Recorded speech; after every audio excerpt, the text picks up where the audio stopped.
أعوذ بالله من الشيطان الرجيم. بسم الله الرحمن الرحيم. ألف لام ميم. ذلك الكتاب لا ريب فيه هدى للمتقين الذين يؤمنون بالغيب ويقيمون الصلاة ومما رزقناهم ينفقون والذين يؤمنون بما أنزل إليك وما أنزل من قبلك وبالآخرة هم يوقنون أولئك على هدى من ربهم وأولئك هم المفلحون.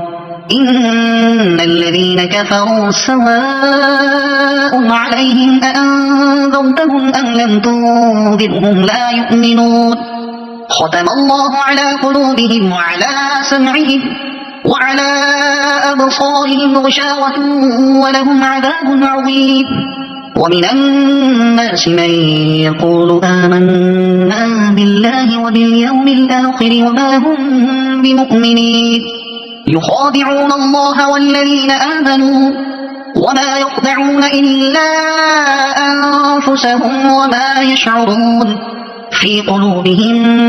مرض فزادهم الله مرضا ولهم عذاب أليم بما كانوا يكذبون. وإذا قيل لهم لا تفسدوا في الأرض قالوا إنما نحن مصلحون ألا إنهم هم المفسدون ولكن لا يشعرون. وإذا قيل لهم آمنوا كما آمن الناس قالوا أنؤمن كما آمن السفهاء ألا إنهم هم السفهاء ولكن لا يعلمون. وإذا لقوا الذين آمنوا قالوا آمنا وإذا خلوا إلى شياطينهم قالوا إنا معكم إنما نحن مستهزئون الله يستهزئ بهم ويمدهم في طغيانهم يعمهون. أولئك الذين اشتروا الضلالة بالهدى فما ربحت تجارتهم وما كانوا مهتدين. مثلهم كمثل الذي استوقد نارا فلما أضاءت ما حوله ذهب الله بنورهم وتركهم في ظلمات لا يبصرون. صم بكم عمي فهم لا يرجعون. أو كصيب من السماء فيه ظلمات ورعد وبرق يجعلون أصابعهم في آذانهم من الصواعق حذر الموت والله محيط بالكافرين. يكاد البرق يخطف أبصارهم كلما أضاء لهم مشوا فيه وإذا أظلم عليهم قاموا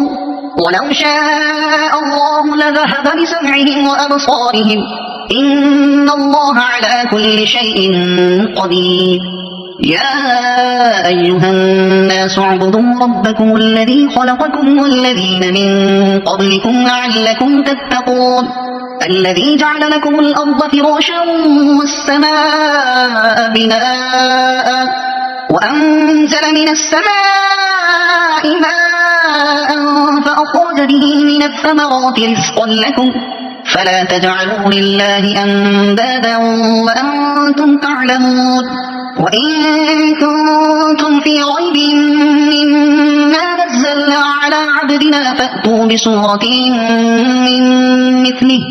وادعوا شهداءكم من دون الله إن كنتم صادقين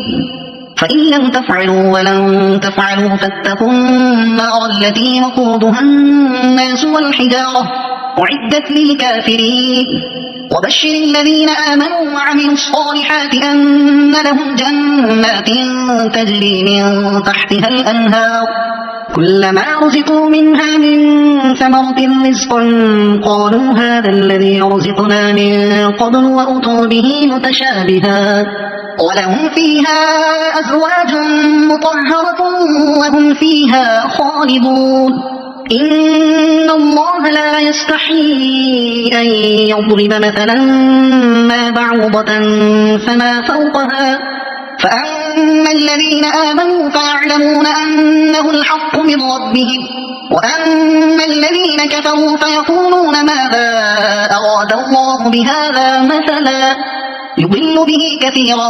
ويهدي به كثيرا، وما يضل به إلا الفاسقين الذين ينقضون عهد الله من بعد ميثاقه ويقطعون ما أمر الله به أن يوصل ويفسدون في الأرض، أولئك هم الخاسرون. كيف تكفرون بالله وكنتم أمواتا فأحياكم ثم يميتكم ثم يحييكم ثم إليه ترجعون. هو الذي خلق لكم ما في الأرض جميعا ثم استوى إلى السماء فسواهن 7 سماوات وهو بكل شيء عليم. وإذ قال ربك للملائكة إني جاعل في الأرض خليفة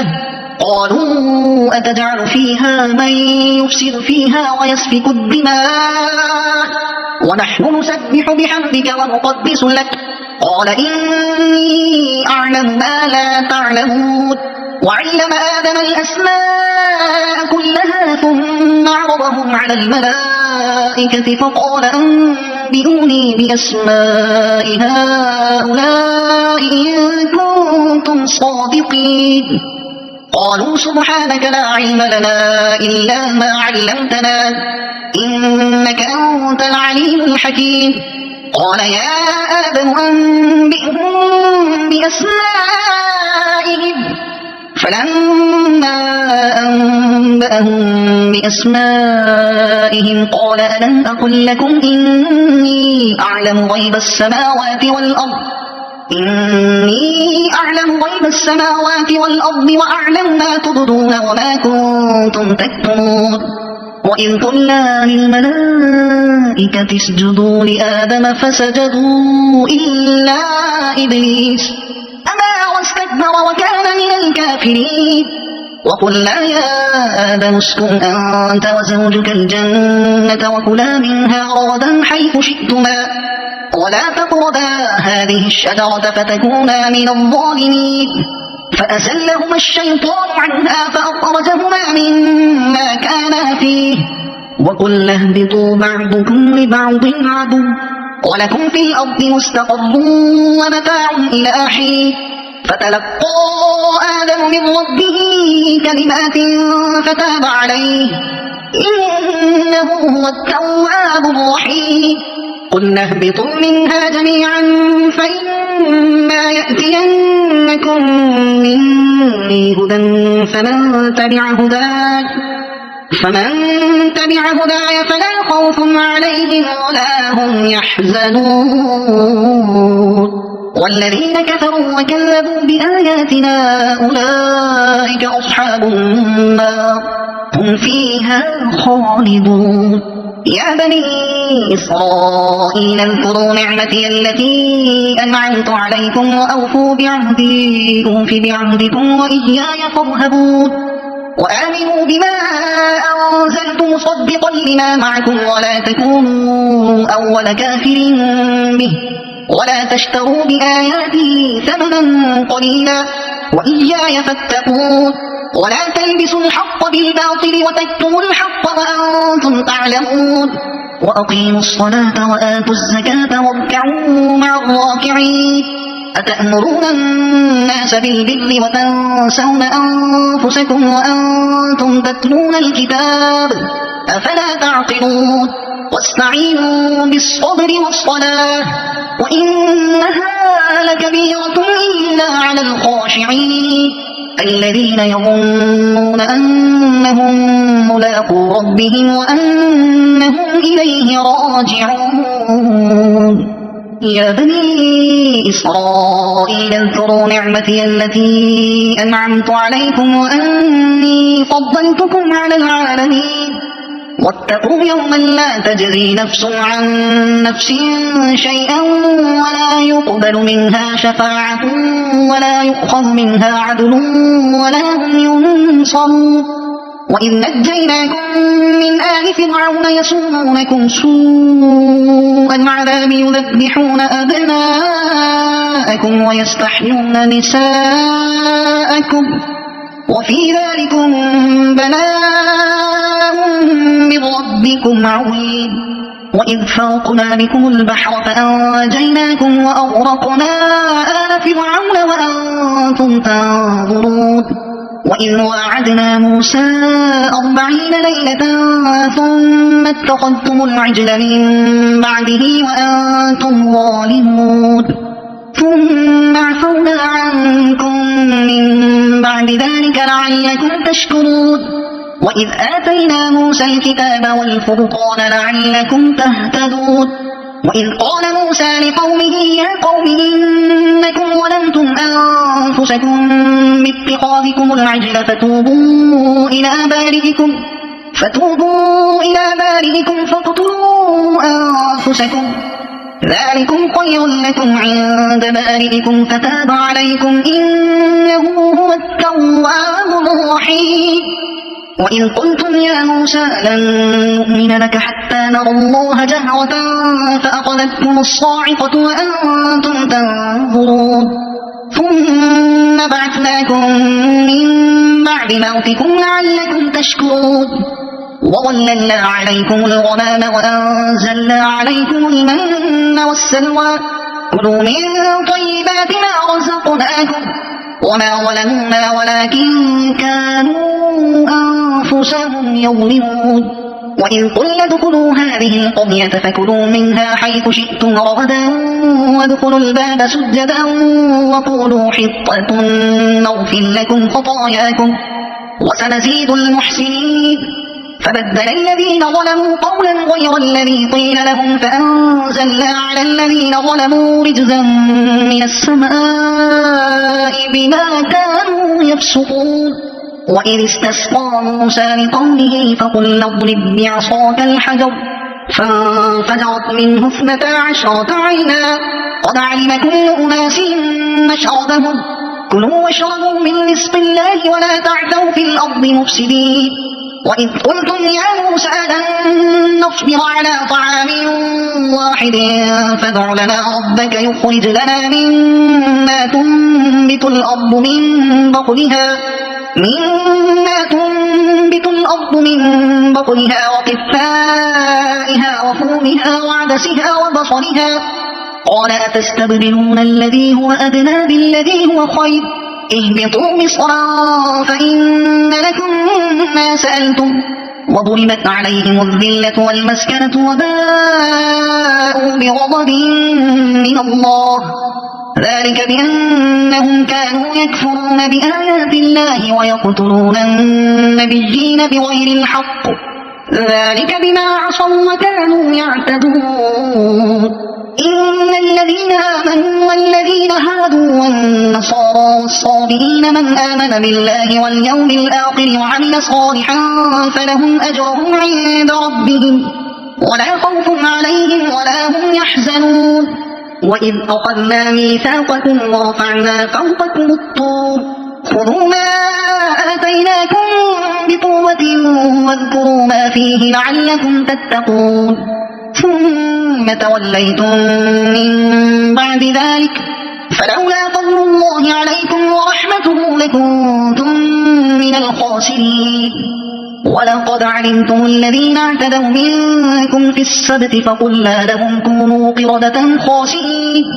فجعلناها نكالا لما بين يديها وما خلفها وموعظة للمتقين وإذ قال موسى لقومه إن الله يأمركم أن تذبحوا بقرة قالوا أتتخذنا هزوا قال أعوذ بالله أن أكون من الجاهلين قالوا ادع لنا ربك يبين لنا ما هي قال إنه يقول إنها بقرة لا فارض ولا بكر عوان بين ذلك فافعلوا ما تؤمرون قالوا ادع لنا ربك يبين لنا ما لونها قال إنه يقول إنها بقرة صفراء فاقع لونها تسر الناظرين قالوا ادع لنا ربك يبين بين لنا ما هي إن البقرة تشابه علينا وإنا إن شاء الله لمهتدون قال إنه يقول إنها بقرة لا ذلول تثير الأرض ولا تسقي الحرث مسلمة لا شية فيها قالوا الآن جئت بالحق فذبحوها وما كادوا يفعلون وإذ قتلتم نفسا فادارأتم فيها والله مخرج ما كنتم تكتمون فقلنا اضربوه ببعضها كذلك يحيي الله الموتى ويريكم آياته لعلكم تعقلون ثم قست قلوبكم من بعد ذلك فهي كالحجارة أو أشد قسوة وإن من الحجارة لما يتفجر منه الأنهار وإن منها لما يشقق فيخرج منه الماء وإن منها لما يهبط من خشية الله وما الله بغافل عما تعملون أفتطمعون أن يؤمنوا لكم وقد كان فريق منهم يسمعون كلام الله ثم يحرفونه من بعد ما عقلوه وهم يعلمون وإذا لقوا الذين آمنوا قالوا آمنا وإذا خلا بعضهم إلى بعض قالوا أتحدثونهم بما فتح الله عليكم ليحاجوكم به عند ربكم أفلا تعقلون أولا يعلمون أن الله يعلم ما يسرون وما يعلنون ومنهم أميون لا يعلمون الكتاب إلا أماني وإن هم إلا يظنون فويل للذين يكتبون الكتاب بأيديهم ثم يقولون هذا من عند الله ليشتروا به ثمنا قليلا فويل لهم مما كتبت أيديهم وويل لهم مما يكسبون وقالوا لن تمسنا النار إلا أياما معدودة قل أتخذتم عند الله عهدا فلن يخلف الله عهده أم تقولون على الله ما لا تعلمون بلى من كسب سيئة وأحاطت به خطيئته فأولئك أصحاب النار هم فيها خالدون والذين آمنوا وعملوا الصالحات أولئك أصحاب الجنة هم فيها خالدون وإذ أخذنا ميثاق بني إسرائيل لا تعبدون إلا الله وبالوالدين إحسانا وذي القربى واليتامى والمساكين وقولوا للناس حسنا وأقيموا الصلاة وآتوا الزكاة ثم توليتم إلا قليلا منكم وأنتم معرضون وإذ أخذنا ميثاقكم لا تسفكون دماءكم ولا تخرجون أنفسكم من دياركم ثم أقررتم وأنتم تشهدون ثم أنتم هؤلاء تقتلون أنفسكم وتخرجون فريقا منكم من ديارهم تظاهرون عليهم بالإثم والعدوان وإن يأتوكم أسارى تفادوهم وهو محرم عليكم إخراجهم أفتؤمنون ببعض الكتاب وتكفرون ببعض فما جزاء من يفعل ذلك منكم إلا خزي في الحياة الدنيا ويوم القيامة يردون إلى أشد العذاب وما الله بغافل عما تعملون أولئك الذين اشتروا الحياة الدنيا بالآخرة فلا يخفف عنهم العذاب ولا هم ينصرون ولقد آتينا موسى الكتاب وقفينا من بعده بالرسل وآتينا عيسى ابن مريم البينات وأيدناه بروح القدس أفكلما جاءكم رسول بما لا تهوى أنفسكم استكبرتم ففريقا كذبتم وفريقا تقتلون وقالوا قلوبنا غلف بل لعنهم الله بكفرهم فقليلا ما يؤمنون ولما جاءهم كتاب من عند الله مصدق لما معهم وكانوا من قبل يستفتحون على الذين كفروا فلما جاءهم ما عرفوا كفروا به فلعنة الله على الكافرين بئس ما اشتروا به أنفسهم أن يكفروا بما أنزل الله بغيا أن ينزل الله من فضله على من يشاء من عباده فباءوا بغضب على غضب وللكافرين عذاب مهين. وإذا قيل لهم آمنوا بما أنزل الله قالوا نؤمن بما أنزل علينا ويكفرون بما وراءه وهو الحق مصدقا لما معهم قل فلم تقتلون أنبياء الله من قبل إن كنتم مؤمنين. ولقد جاءكم موسى بالبينات ثم اتخذتم العجل من بعده وأنتم ظالمون. وإذ أخذنا ميثاقكم ورفعنا فوقكم الطور خذوا ما آتيناكم بقوة واسمعوا قالوا سمعنا وعصينا وأشربوا في قلوبهم العجل بكفرهم قل بئس ما يأمركم به إيمانكم إن كنتم مؤمنين. قل إن كانت لكم الدار الآخرة عند الله خالصة من دون الناس فتمنوا الموت إن كنتم صادقين ولن يتمنوا أبدا بما قدمت أيديهم والله عليم بالظالمين. ولتجدنهم أحرص الناس على حياة ومن الذين أشركوا يود أحدهم لو يعمر 1000 سنة وما هو بمزحزحه من العذاب أن يعمر والله بصير بما يعملون. قل من كان عدوا لجبريل فإنه نزله على قلبك بإذن الله مصدقا لما بين يديه وهدى وبشرى للمؤمنين. من كان عدوا لله وملائكته ورسله وجبريل وميكال فإن الله عدو للكافرين. ولقد أنزلنا إليك آيات بينات وما يكفر بها إلا الفاسقون. أوكلما عاهدوا عهدا نبذه فريق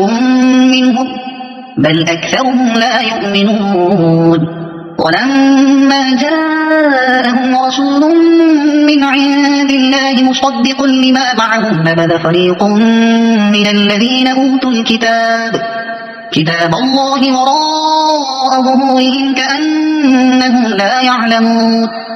واتبعوا ما تتلو الشياطين على ملك سليمان وما كفر سليمان ولكن الشياطين كفروا يعلمون الناس السحر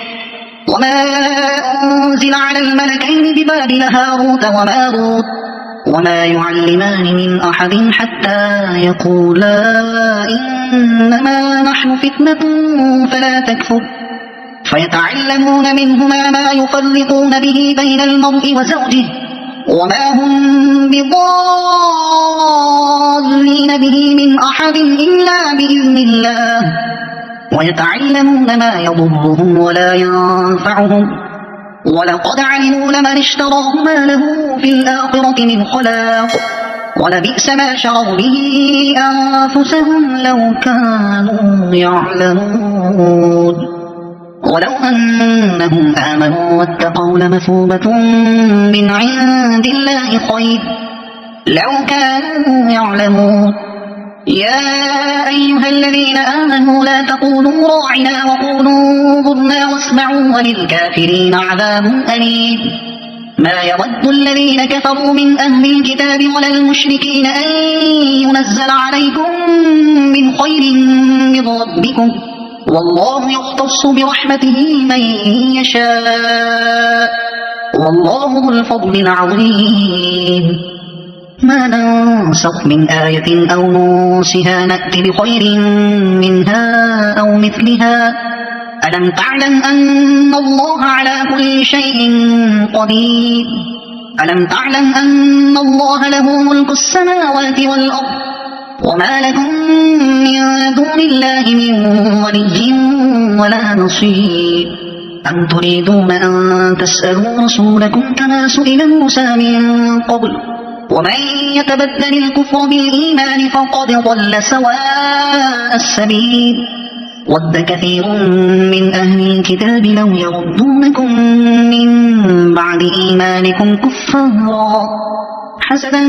من عند أنفسهم من بعد ما تبين لهم الحق فاعفوا واصفحوا حتى يأتي الله بأمره إن الله على كل شيء قدير وأقيموا الصلاة وآتوا الزكاة وما تقدموا لأنفسكم من خير تجدوه عند الله إن الله بما تعملون بصير وقالوا لن يدخل الجنة إلا من كان هودا أو نصارى تلك أمانيهم قل هاتوا برهانكم إن كنتم صادقين بلى من أسلم وجهه لله وهو محسن فله أجره عند ربه ولا خوف عليهم ولا هم يحزنون وقالت اليهود ليست النصارى على شيء وقالت النصارى ليست اليهود على شيء وهم يتلون الكتاب كذلك قال الذين لا يعلمون مثل قولهم فالله يحكم بينهم يوم القيامة فيما كانوا فيه يختلفون ومن أظلم ممن منع مساجد الله أن يذكر فيها اسمه وسعى في خرابها أولئك ما كان لهم أن يدخلوها إلا خائفين لهم في الدنيا خزي ولهم في الآخرة عذاب عظيم ولله المشرق والمغرب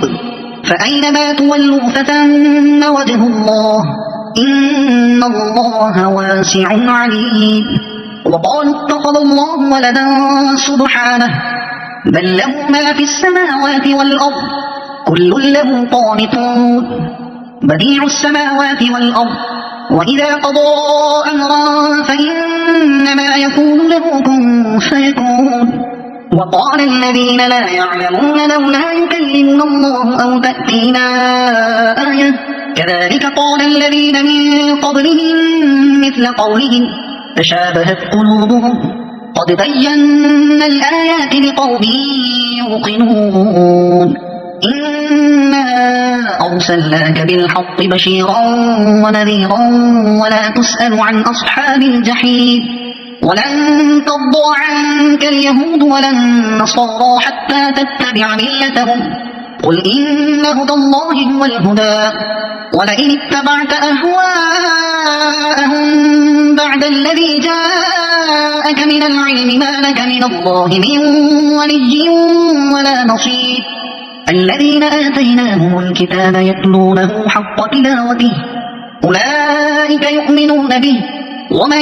يكفر به فأولئك هم الخاسرون يا بني إسرائيل اذكروا نعمتي التي أنعمت عليكم وأني فضلتكم على العالمين واتقوا يوما لا تجزي نفس عن نفس شيئا ولا يقبل منها عدل ولا تنفعها شفاعة ولا هم ينصرون وإذ ابتلى إبراهيم ربه بكلمات فأتمهم قال إني جاعلك للناس إماما قال ومن ذريتي قال لا ينال عهد الظالمين وإذ جعلنا البيت مثابة للناس وأمنا واتخذوا من مقام إبراهيم مصلى وعهدنا إلى إبراهيم وإسماعيل أن طهرا بيتي للطائفين والعاكفين والركع السجود وإذ قال إبراهيم رب اجعل هذا بلدا آمنا وارزق أهله من الثمرات من آمن منهم بالله واليوم الآخر قال ومن كفر فأمتعه قليلا ثم أضطره إلى عذاب النار وبئس المصير وإذ يرفع إبراهيم القواعد من البيت وإسماعيل ربنا تقبل منا إنك أنت السميع العليم ربنا وجعلنا مسلمين لك ومن ذريتنا أمة مسلمة لك وأرنا مناسكنا وتب علينا إنك أنت التواب الرحيم ربنا وابعث فيهم رسولا منهم يتلو عليهم آياتك ويعلمهم الكتاب والحكمة ويزكيهم إنك أنت العزيز الحكيم ومن يرغب عن ملة إبراهيم إلا من سفه نفسه ولقد اصطفيناه في الدنيا وإنه في الآخرة لمن الصالحين إذ قال له ربه أسلم قال أسلمت لرب العالمين ووصى بها إبراهيم بنيه ويعقوب يا بني إن الله اصطفى لكم الدين فلا تموتن إلا وأنتم مسلمون أم كنتم شهداء إذ حضر يعقوب الموت إذ قال لبنيه ما تعبدون من بعدي قالوا نعبد إلهك وإله آبائك إبراهيم وإسماعيل وإسحاق إلها واحدا ونحن له مسلمون تلك أمة قد خلت لها ما كسبت ولكم ما كسبتم ولا تسألون عما كانوا يعملون وقالوا كونوا هودا أو نصارى تهتدوا قل بل ملة إبراهيم حنيفا وما كان من المشركين قولوا آمنا بالله وما أنزل إلينا وما أنزل إلى إبراهيم وإسماعيل وإسحاق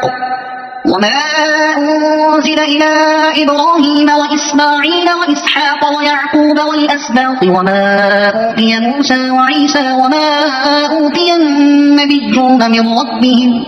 لا نفرق بين أحد منهم ونحن له مسلمون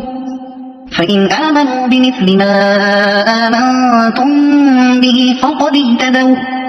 وإن تولوا فإنما هم في شقاق فسيكفيكهم الله وهو السميع العليم صبغة الله ومن أحسن من الله صبغة ونحن له عابدون قل أتحاجوننا في الله وهو ربنا وربكم ولنا أعمالنا ولكم أعمالكم ونحن له مخلصون أم تقولون إن إبراهيم وإسماعيل وإسحاق ويعقوب والأسباط كانوا هودا أو نصارى قل أأنتم أعلم أم الله ومن أظلم ممن كتم شهادة عنده من الله وما الله بغافل عما تعملون تلك أمة قد خلت لها ما كسبت ولكم ما كسبتم ولا تسألون عما كانوا يعملون سيقول السفهاء من الناس ما ولاهم عن قبلتهم التي كانوا عليها قل لله المشرق والمغرب يهدي من يشاء إلى صراط مستقيم وكذلك جعلناكم أمة وسطا لتكونوا شهداء على الناس الناس ويكون الرسول عليكم شهيدا وما جعلنا القبلة التي كنت عليها إلا لنعلم من يتبع الرسول ممن ينقلب على عقبيه وإن كانت لكبيرة إلا على الذين هدى الله وما كان الله ليضيع إيمانكم إن الله بالناس لرءوف رحيم قد نرى تقلب وجهك في السماء فلنولينك قبلة ترضاها فول وجهك شطر المسجد الحرام وحيث ما كنتم فولوا وجوهكم شطره وإن الذين أوتوا الكتاب ليعلمون أنه الحق من ربهم وما الله بغافل عما يعملون ولئن أتيت الذين أوتوا الكتاب بكل آية ما تبعوا قبلتك وما أنت بتابع قبلتهم وما بعضهم بتابع قبلة بعض ولئن اتبعت أهواءهم من بعد ما جاءك من العلم إنك إذا لمن الظالمين الذين آتيناهم الكتاب يعرفونه كما يعرفون أبناءهم وإن فريقا منهم ليكتمون الحق وهم يعلمون الحق من ربك فلا تكونن من الممترين ولكل وجهة هو موليها فاستبقوا الخيرات أينما تكونوا يأت بكم الله جميعا إن الله على كل شيء قدير ومن حيث خرجت فول وجهك شطر المسجد الحرام وإنه للحق من ربك وما الله بغافل عما تعملون ومن حيث خرجت فول وجهك شطر المسجد الحرام وحيث ما كنتم فولوا وجوهكم شطره لئلا يكون للناس عليكم حجة إلا الذين ظلموا منهم فلا تخشوهم واخشوني ولأتم نعمتي عليكم ولعلكم تهتدون كما أرسلنا فيكم رسولا منكم يتلو عليكم آياتنا ويزكيكم ويعلمكم الكتاب والحكمة ويعلمكم ما لم تكونوا تعلمون فاذكروني أذكركم واشكروني ولا تكفرون يا أيها الذين آمنوا استعينوا بالصبر والصلاة إن الله مع الصابرين ولا تقولوا لمن يقتل في سبيل الله أموات بل أحياء ولكن لا تشعرون ولنبلونكم بشيء من الخوف والجوع ونقص من الأموال والأنفس والثمرات وبشر الصابرين الذين إذا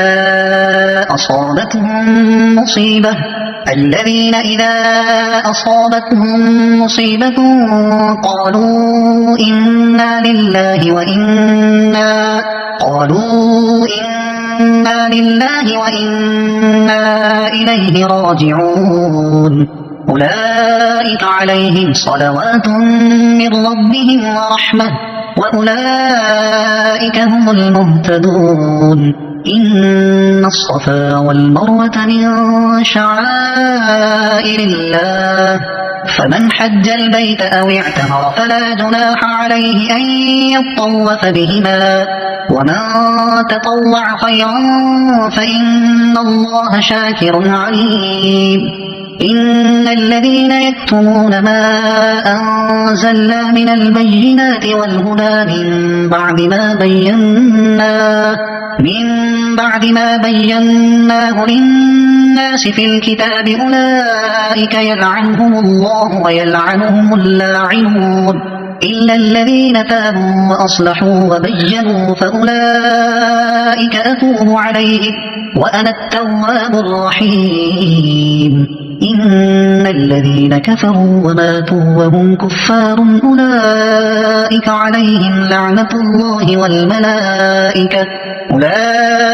عليهم لعنة الله والملائكة والناس أجمعين خالدين فيها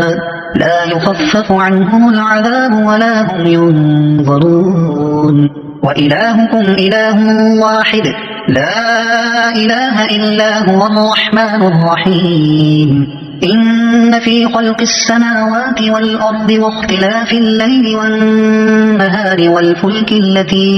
والفلك التي تجري في البحر بما ينفع الناس وما أنزل الله من السماء من ماء فأحيا به الأرض بعد موتها وبث فيها من كل دابة وتصريف الرياح والسحاب المسخر بين السماء والأرض لآيات لقوم يعقلون ومن الناس من يتخذ من دون الله أندادا يحبونهم كحب الله والذين آمنوا أشد حبا لله ولو يرى الذين ظلموا إذ يرون العذاب أن القوة لله جميعا وأن الله شديد العذاب إذ تبرأ الذين اتبعوا من الذين اتبعوا ورأوا العذاب وتقطعت بهم الأسباب وقال الذين اتبعوا لو أن لنا كرة فنتبرأ منهم كما تبرأوا منا كذلك يريهم الله أعمالهم حسرات عليهم وما هم بخارجين من النار يا أيها الناس كلوا مما في الأرض حلالا طيبا ولا تتبعوا خطوات الشيطان إنه لكم عدو مبين إنما يأمركم بالسوء والفحشاء وأن تقولوا على الله ما لا تعلمون وإذا قيل لهم اتبعوا ما أنزل الله قالوا بل نتبع ما ألفينا عليه آباءنا أولو كان آباؤهم لا يعقلون شيئا ولا يهتدون ومثل الذين كفروا كمثل الذي ينعق بما لا يسمع إلا دعاء ونداء صم بكم عمي فهم لا يعقلون يا أيها الذين آمنوا كلوا من طيبات ما رزقناكم واشكروا لله إن كنتم إياه تعبدون إنما حرم عليكم الميتة والدم ولحم الخنزير وما أهل به لغير الله فمن اضطر غير باغ ولا عاد فلا إثم عليه إن الله غفور رحيم إن الذين يكتمون ما أنزل الله من الكتاب ويشترون به ثمنا قليلا أولئك ما يأكلون في بطونهم إلا النار ولا يكلمهم الله يوم القيامة ولا يزكيهم ولهم عذاب أليم أولئك الذين اشتروا الضلالة بالهدى والعذاب بالمغفرة فما أصبرهم على النار ذلك بأن الله نزل الكتاب بالحق وإن الذين اختلفوا في الكتاب لفي شقاق بعيد ليس البر أن تولوا وجوهكم قبل المشرق والمغرب ولكن البر من آمن بالله واليوم الآخر والملائكة والكتاب والنبيين وآتى المال على حبه ذوي القربى واليتامى والمساكين وابن السبيل والسائلين وفي الرقاب وأقام الصلاة وآتى الزكاة والموفون بعهدهم إذا عاهدوا والصابرين في البأساء والضراء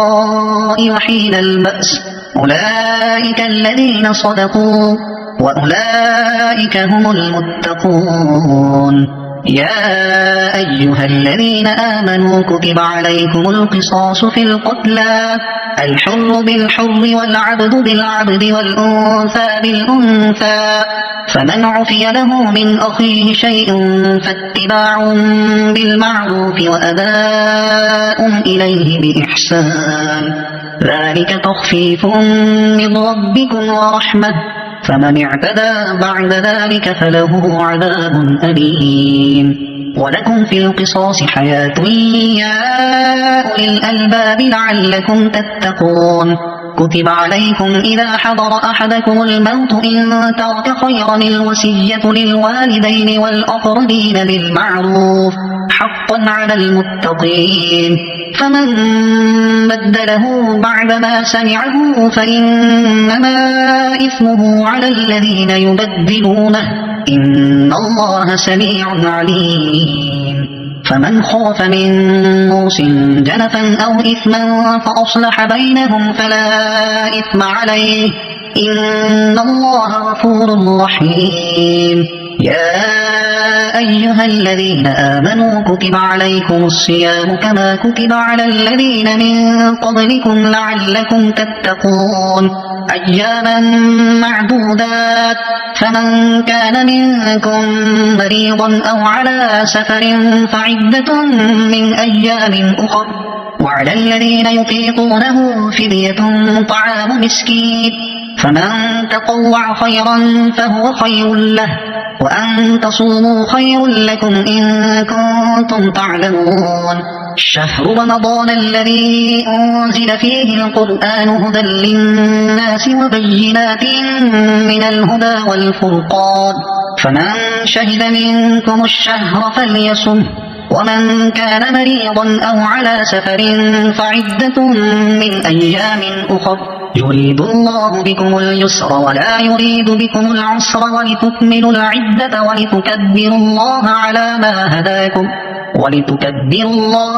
ما هداكم ولعلكم تشكرون. وإذا سألك عبادي عني فإني قريب أجيب دعوة الداع إذا دعاني فليستجيبوا لي وليؤمنوا بي لعلهم يرشدون. أحل لكم ليلة الصيام الرفث إلى نسائكم هن لباس لكم وأنتم لباس لهن علم الله أنكم كنتم تختانون أنفسكم فتاب عليكم وعفى عنكم فالآن باشروهن وابتغوا ما كتب الله لكم وكلوا واشربوا حتى يتبين لكم الخيط الأبيض من الخيط الأسود من الفجر ثم أتموا الصيام إلى الليل ولا تباشروهن وأنتم عاكفون في المساجد تلك حدود الله فلا تقربوها كذلك يبين الله آياته للناس لعلهم يتقون. ولا تأكلوا أموالكم بينكم بالباطل وتدلوا بها إلى الحكام لتأكلوا فريقا من أموال الناس بالإثم وأنتم تعلمون. يسألونك عن الأهلة قل هي مواقيت للناس والحج وليس البر بأن تأتوا البيوت من ظهورها ولكن البر من اتقى وأتوا البيوت من أبوابها واتقوا الله لعلكم تفلحون. وقاتلوا في سبيل الله الذين يقاتلونكم ولا تعتدوا إن الله لا يحب المعتدين. واقتلوهم حيث ثقفتموهم وأخرجوهم من حيث أخرجوكم والفتنة أشد من القتل ولا تقاتلوهم عند المسجد الحرام حتى يقاتلوكم فيه فإن قاتلوكم فاقتلوهم كذلك جزاء الكافرين فإن انتهوا فإن الله غفور رحيم وقاتلوهم حتى لا تكون فتنة ويكون الدين لله فإن انتهوا فلا عدوان إلا على الظالمين الشهر الحرام بالشهر الحرام والحرمات قصاص فمن اعتدى عليكم فاعتدوا عليه بمثل ما اعتدى عليكم واتقوا الله واعلموا أن الله مع المتقين وأنفقوا في سبيل الله ولا تلقوا بأيديكم إلى التهلكة وأحسنوا إن الله يحب المحسنين وأتموا الحج والعمرة لله فإن أحصرتم فما استيسر من الهدي ولا تحلقوا رؤوسكم حتى يبلغ الهدي محله فمن كان منكم مريضا أو به أذى من رأسه ففدية من صيام أو صدقة أو نسك فإذا أمنتم فمن تمتع بالعمرة إلى الحج فما استيسر من الهدي فمن لم يجد فصيام 3 أيام في الحج و7 إذا رجعتم تلك 10 كاملة ذلك لمن لم يكن أهله حاضر المسجد الحرام واتقوا الله واعلموا أن الله شديد العقاب الحج أشهر معلومات فمن فرض فيهن الحج فلا رفث ولا فسوق ولا جدال في الحج وما تفعلوا من خير يعلمه الله وتزودوا فإن خير الزاد التقوى واتقون يا أولي الألباب ليس عليكم جناح أن تبتغوا فضلا من ربكم فإذا أفضتم من عرفات فاذكروا الله عند المشعر الحرام واذكروه كما هداكم وإن كنتم من قبله لمن الضالين ثم أفيضوا من حيث أفاض الناس واستغفروا الله إن الله غفور رحيم فإذا قضيتم مناسككم فاذكروا الله كذكركم آباءكم أو أشد ذكرا فمن الناس من يقول ربنا آتنا في الدنيا وما له في الآخرة من خلاق ومنهم من يقول ربنا آتنا في الدنيا حسنة وفي الآخرة حسنة وقنا عذاب النار أولئك لهم نصيب مما كسبوا والله سريع الحساب واذكروا الله في أيام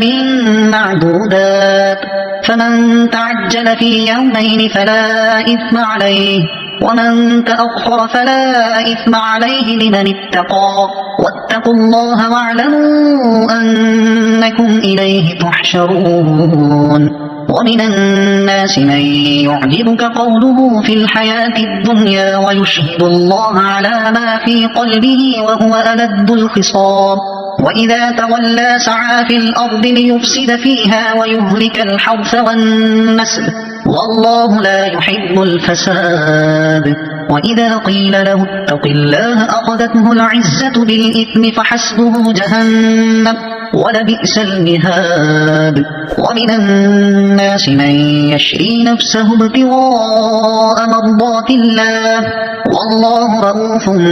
بالعباد يا أيها الذين آمنوا ادخلوا في السلم كافة ولا تتبعوا خطوات الشيطان إنه لكم عدو مبين فإن زللتم من بعد ما جاءتكم البينات فاعلموا أن الله عزيز حكيم هل ينظرون إلا أن يأتيهم الله في ظلل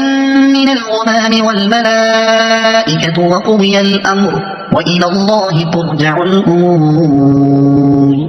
سل بني إسرائيل كم آتيناهم من آية بينة ومن يبدل نعمة الله من بعد ما جاءته فإن الله شديد العقاب زين للذين كفروا الحياة الدنيا ويسخرون من الذين آمنوا والذين اتقوا فوقهم يوم القيامة والله يرزق من يشاء بغير حساب كان الناس أمة واحدة فبعث الله النبيين مبشرين ومنذرين وأنزل معهم الكتاب بالحق ليحكم بين الناس فيما اختلفوا فيه وما اختلف فيه إلا الذين أوتوه من بعد ما جاءتهم البينات بغيا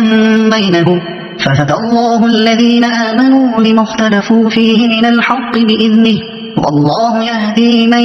يشاء إلى صراط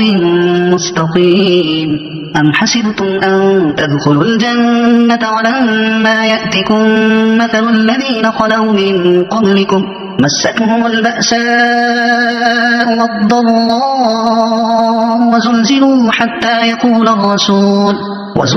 حتى يقول الرسول والذين آمنوا معه متى نصر الله ألا إن نصر الله قريب يسألونك ماذا ينفقون قل ما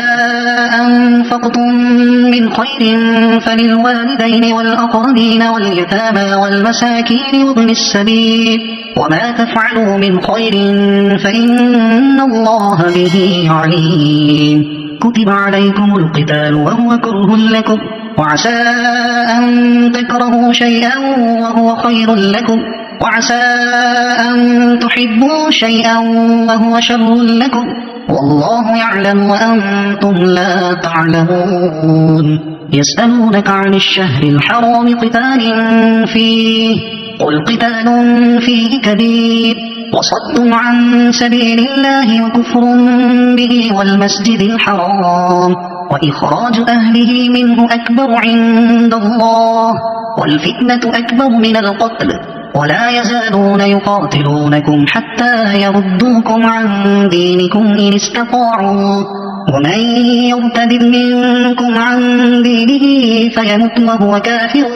فأولئك حبطت أعمالهم في الدنيا والآخرة وأولئك أصحاب النار هم فيها خالدون إن الذين آمنوا والذين هاجروا وجاهدوا في سبيل الله أولئك يرجون رحمة الله والله غفور رحيم يسألونك عن الخمر والميسر قل فيهما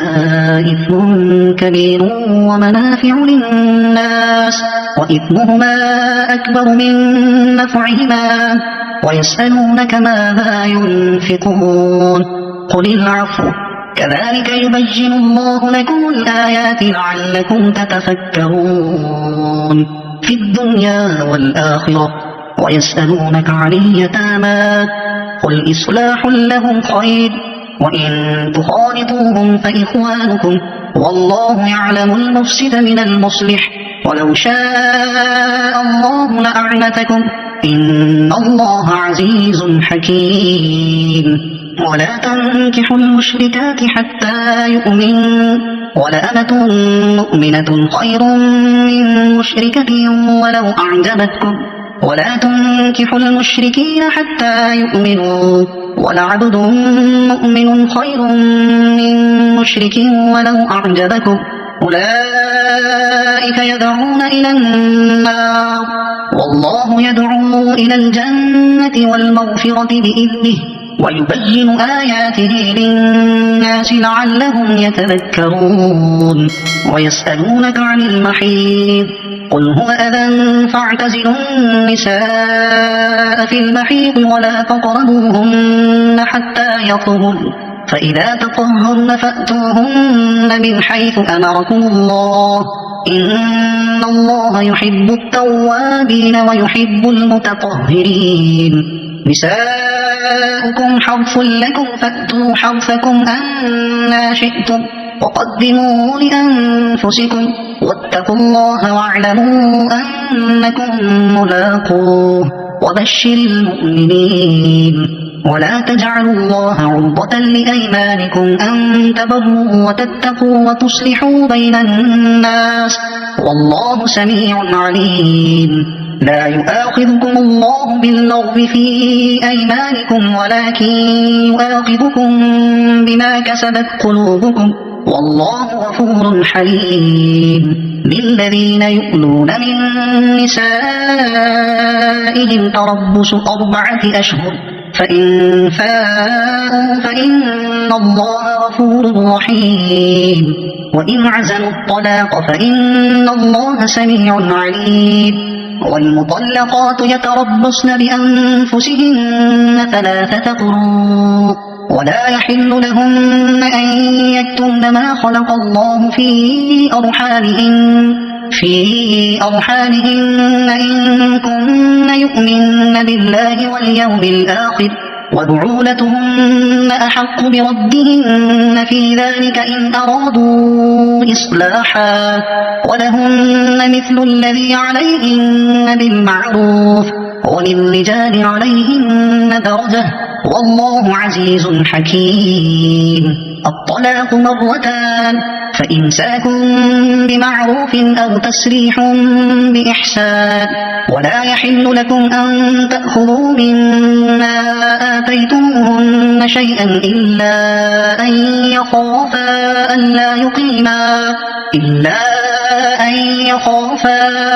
ألا يقيما حدود الله فإن خفتم ألا يقيما حدود الله فلا جناح عليهما فيما افتدت به تلك حدود الله فلا تعتدوها ومن يتعد حدود الله فأولئك هم الظالمون فإن طلقها فلا تحل له من بعد حتى تنكح زوجا غيره فإن طلقها فلا جناح عليهما أن يتراجعا إن ظنا أن يقيما حدود الله وتلك حدود الله يبينها لقوم يعلمون وإذا طلقتم النساء فبلغن أجلهن فأمسكوهن بمعروف أو سرحوهن بمعروف ولا تمسكوهن ضرارا لتعتدوا ومن يفعل ذلك فقد ظلم نفسه ولا تتخذوا آيات الله هزوا واذكروا نعمة الله عليكم وما أنزل عليكم من الكتاب والحكمة يعظكم به واتقوا الله واعلموا أن الله بكل شيء عليم وإذا طلقتم النساء فبلغن أجلهن فلا تعضلوهن أن ينكحن أزواجهن إذا تراضوا بينهم بالمعروف ذلك يوعظ به من كان منكم يؤمن بالله واليوم الآخر ذلكم أزكى لكم وأطهر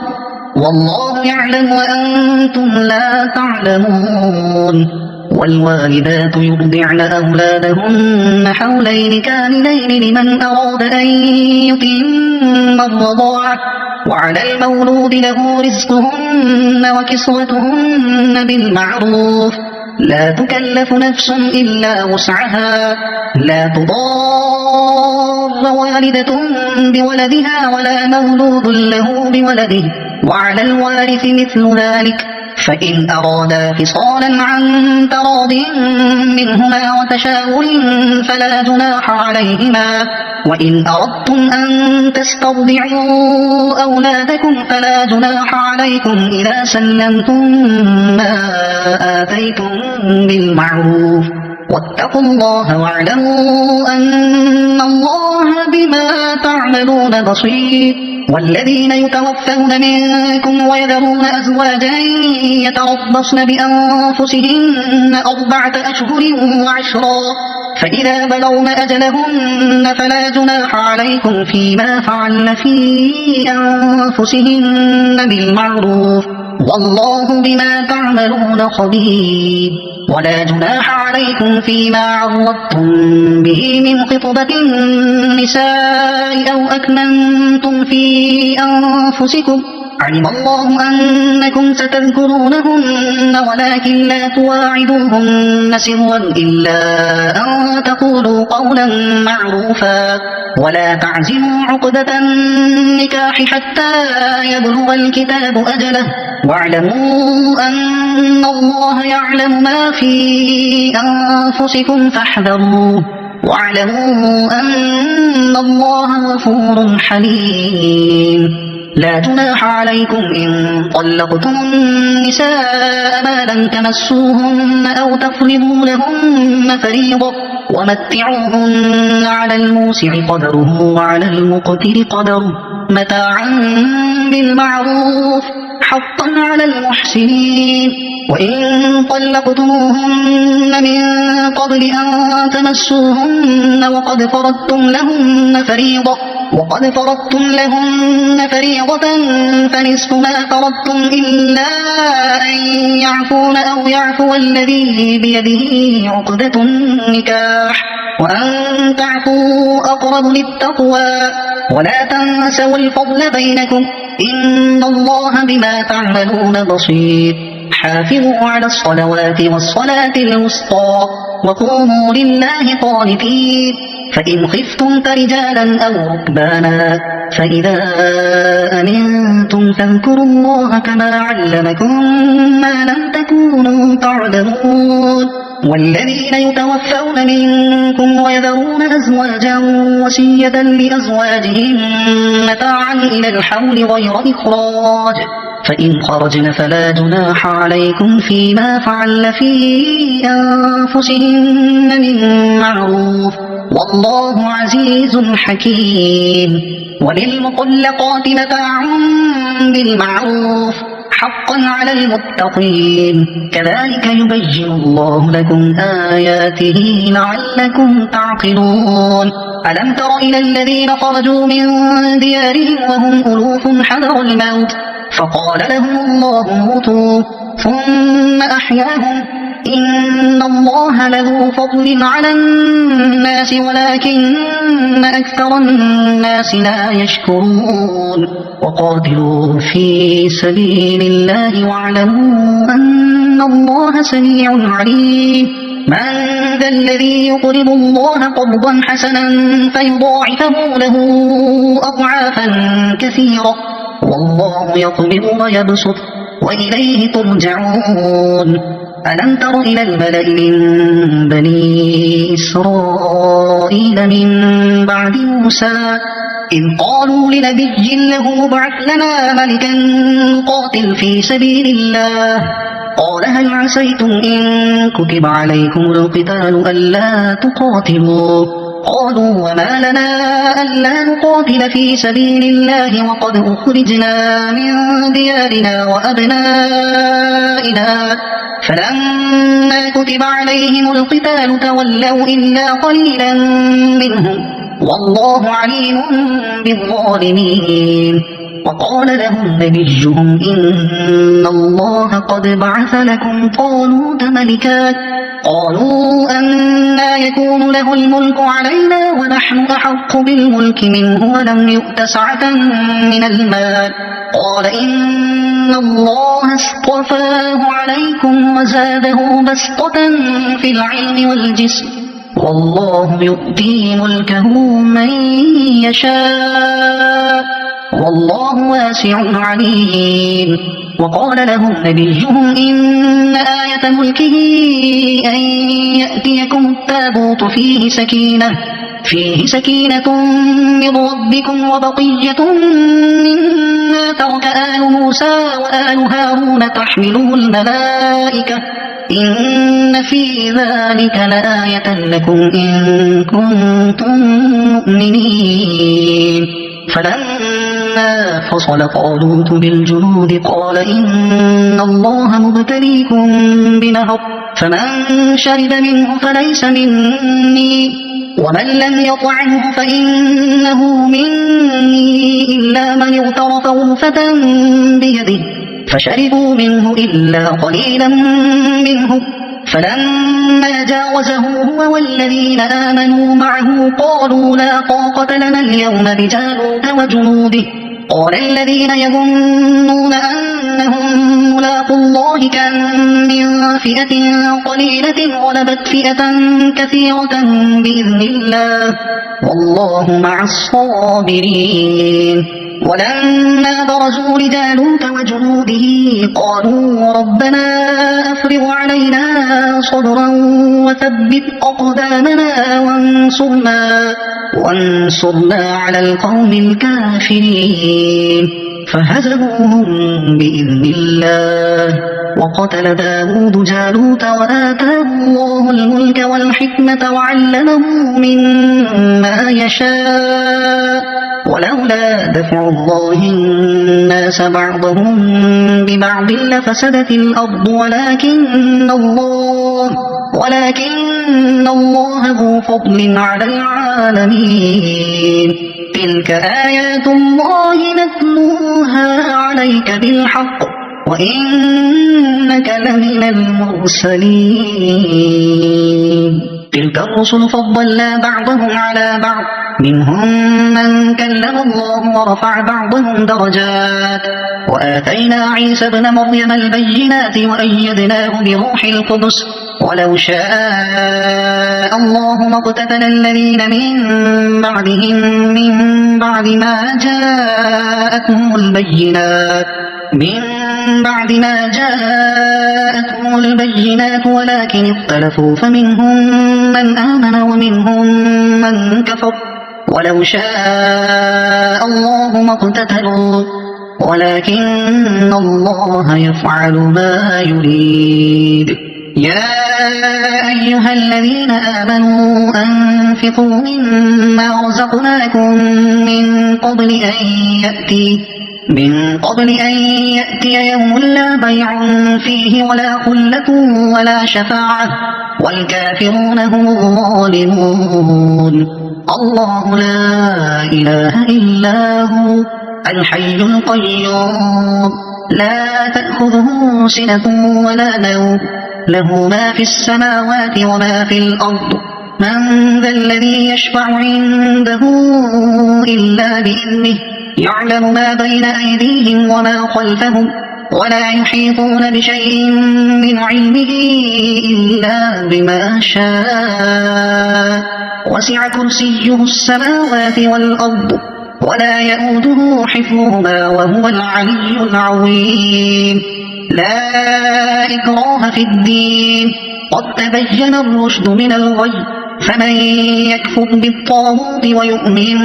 بالله فقد استمسك بالعروة الوثقى لا انفصام لها والله سميع عليم. الله ولي الذين آمنوا يخرجهم من الظلمات إلى النور والذين كفروا أولياؤهم الطاغوت يخرجونهم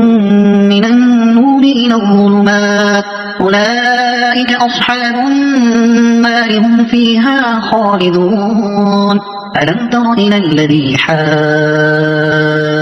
إبراهيم في ربه أن آتاه الله الملك إذ قال إبراهيم ربي الذي يحيي ويميت قال أنا أحيي وأميت قال إبراهيم فإن الله يأتي بالشمس من المشرق فأت بها من المغرب فبهت الذي كفر والله لا يهدي القوم الظالمين. أو كالذي مر على قرية وهي خاوية على عروشها قال أنى يحيي هذه الله بعد موتها فأماته الله 100 عام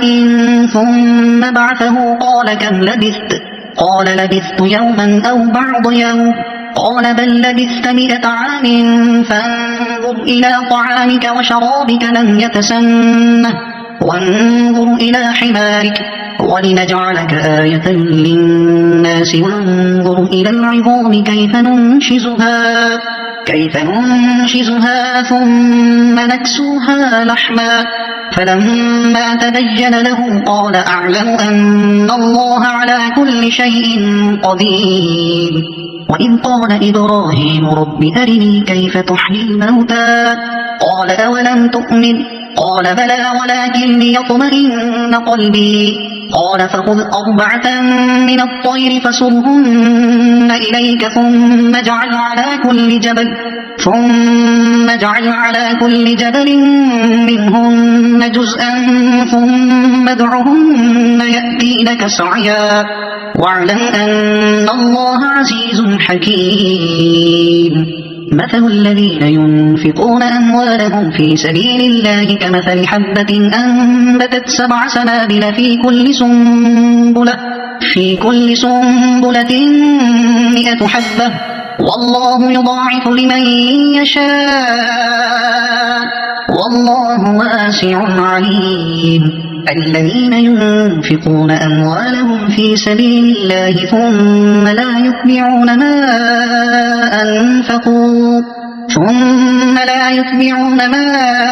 أنفقوا منا ولا أذى لهم أجرهم عند ربهم ولا خوف عليهم ولا هم يحزنون قول معروف ومغفرة خير من صدقة يتبعها أذى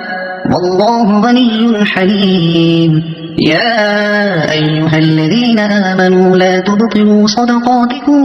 بالمن والأذى كالذي ينفق ماله رئاء الناس ولا يؤمن بالله واليوم الآخر فمثله كمثل صفوان عليه تراب فأصابه وابل فتركه صلدا لا يقدرون على شيء مما كسبوا والله لا يهدي القوم الكافرين ومثل الذين ينفقون أموالهم ابتغاء مرضات الله وتثبيتا من أنفسهم كمثل جنة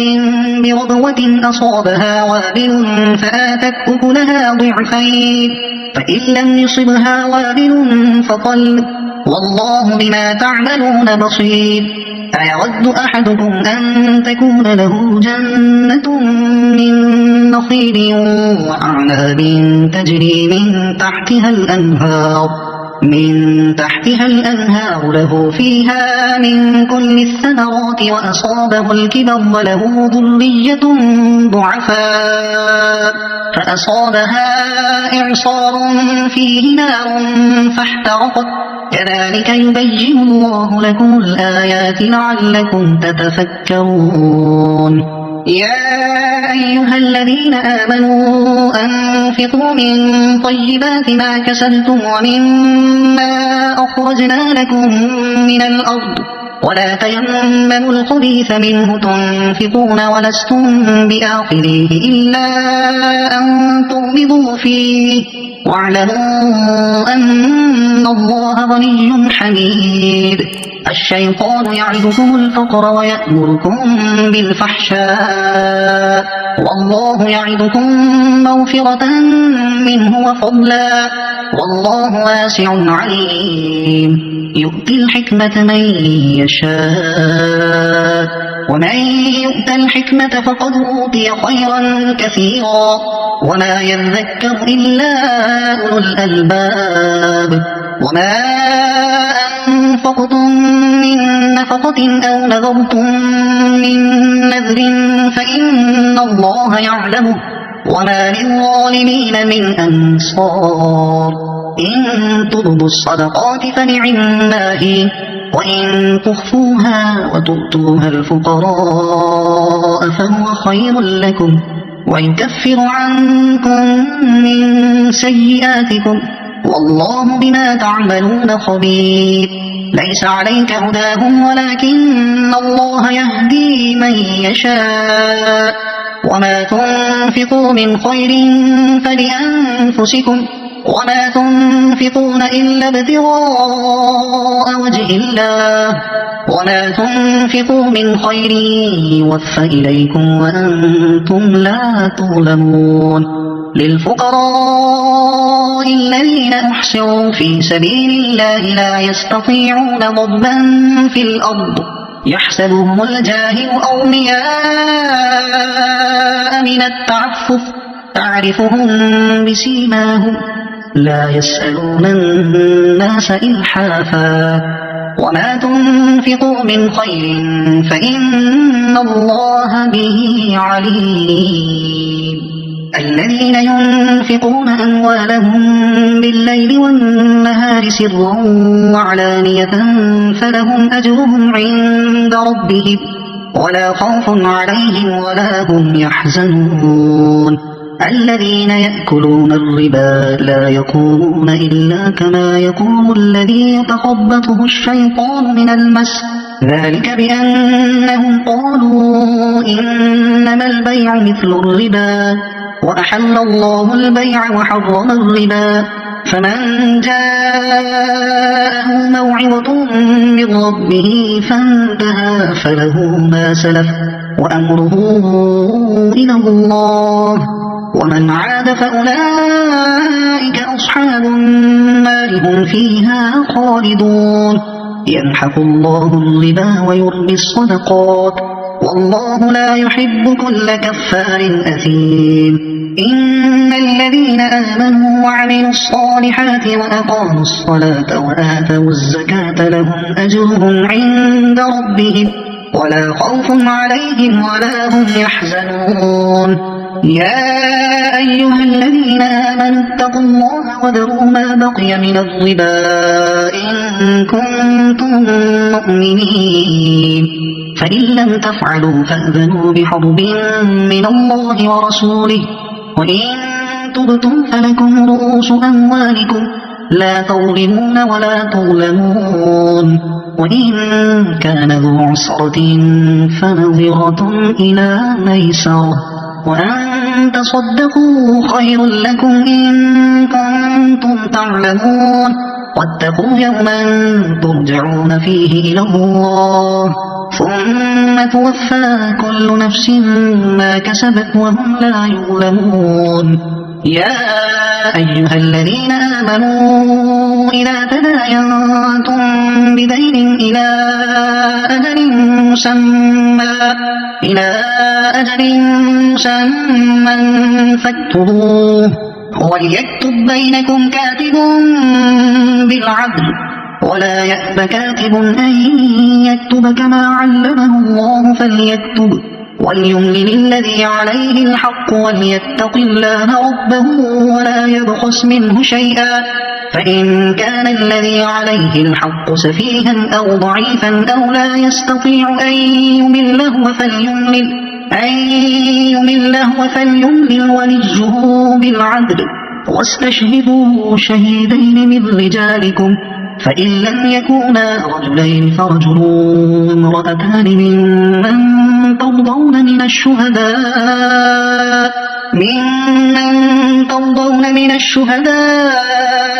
أن تضل إحداهما فتذكر إحداهما الأخرى